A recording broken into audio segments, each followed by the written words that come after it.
This piece is called Raindrops on the Window, written by Kevin Costley in his book, My Moving World.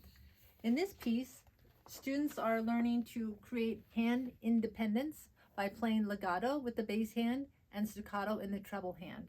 This is a Class F piece, and it kind of sounds like raindrops.